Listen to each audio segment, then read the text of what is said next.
Okay, let's cover part 3, and this is parallel versus perpendicular. Those of you who are moving on to college algebra trig will be seeing this a good portion of one module in particular that I'm thinking of, as well as your final. So those of you who are moving on to 1590, please make sure you have a good handle on this. Let me know what questions you have. To understand what parallel lines versus perpendicular lines, parallel lines never intersect. They have the exact same slopes. Perpendicular lines do cross just once, and they cross at a 90-degree angle. Pardon me. Their slopes are negative reciprocals. I know that means nothing to you right now, but when you multiply the slopes together, you should get a -1. So vertical lines are always perpendicular to horizontal lines and vice versa. All right, so let's go back over here and let's just look at an example. I've drawn two parallel lines. These lines are going off in the directions that the arrows are pointing, and they will never, ever, ever, ever cross because they have the exact same slope. So parallel lines have the exact same slope. Now, let's talk about perpendicular lines because those are a little bit trickier. Notice these are perpendicular lines. They're crossing at a 90-degree angle. So it's a perfect square angle. And the thing you need to know about them is the slope for this first one is 1, 2, let's see here, from here, 1, 2, 1, 2, is basically 1. So the slope is 1. The slope for the opposite side is -1. Now, for an example of a perpendicular line that's not 1, because that's a little bit easier to see.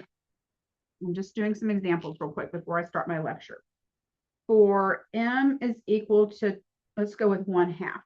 I don't think those are any of yours. Yeah, they are. Let's go with -1/2. Let's do 4/3. -4/3. A parallel line would have a slope of -4/3. A perpendicular line would have a slope, first of all, it'd have to be positive, and then you flip the fraction, 3/4. This line with this slope is going to be perpendicular to this one. The line with this slope will be parallel and never touch this one. All right, so now let's go to our lecture piece. Determine the parallel lines, determine the parallel slopes, and pardon me, I just used a cleaning product that I probably shouldn't have used, and perpendicular slopes to those given. All right, so I'm going to use 2 different flavors. We'll use blue for parallel. So parallel, the slopes are going to be exactly the same.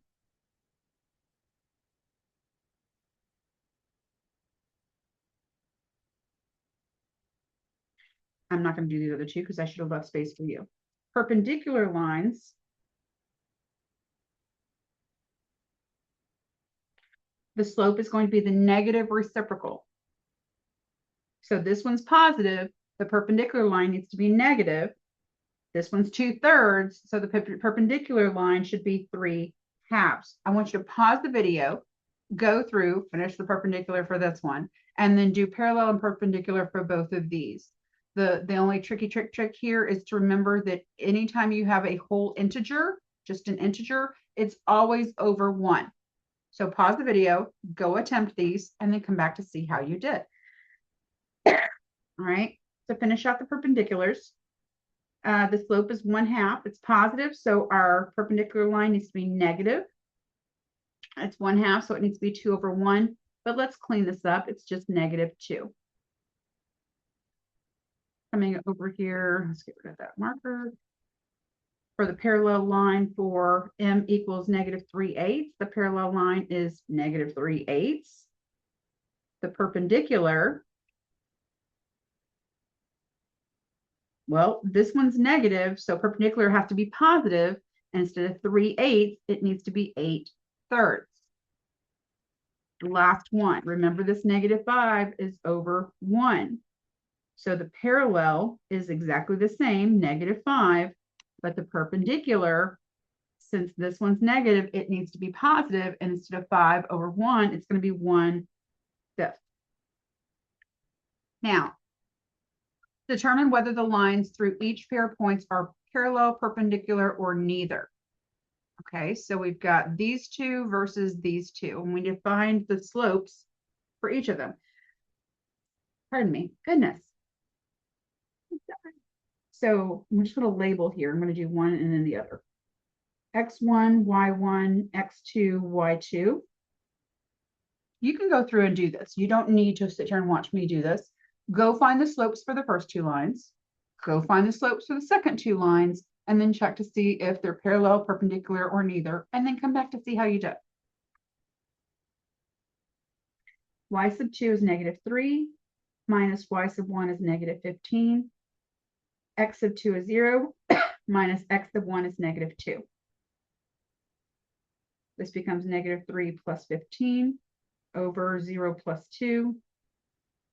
-3 plus 15 is 12 over 2 is 6. So M is 6 for these two. Let's find it for these two. Here's a different flavor. X1, Y1, X2, Y2. So M is Y sub 2 minus Y sub 1 over X sub 2 minus X sub 1. -3 over 6 plus 12 is -3 over 18. And then we just need to reduce this. Becomes -1/6. So M equals -1/6. All right, if the slope for this one's 6 and this one's -1/6, remember this is 6 over 1, it's the same thing. That means that these are perpendicular. Now be careful, because on the test, I've seen me do it, you could get M equals 6 and M equals +1/6. And if that's the case, they aren't perpendicular.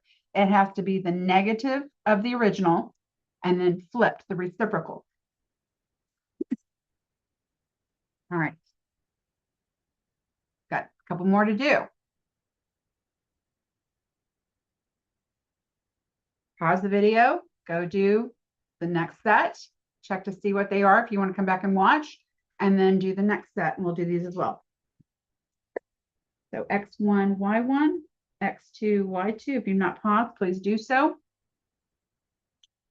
M equals 4 minus 8 over -2 minus 5 becomes -4 over -7, which is +4/7.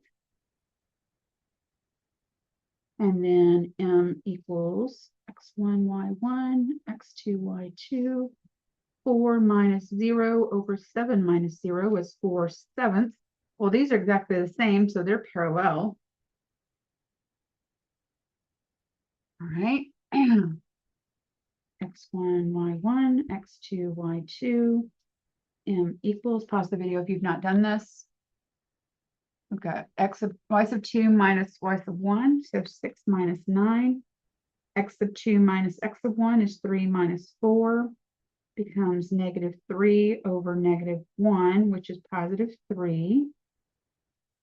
And then I'm going to write these over here, -4, 5, 2, 7, X1, Y1, X2, Y2, Y sub 2 minus Y sub 1 over X sub 2 minus X sub 1 becomes 2 over 2 plus 4. 2 over 6, which is 1. Divide both sides by 2. They'll reduce to 1/3. So M equals 1/3. Here's an example of what I was talking about earlier. They are reciprocals, but they're not negative reciprocals. They're both positive. So these are neither. They're neither parallel nor are they perpendicular. That is it for part 3. Good luck. Let me know what questions you have. Here to help.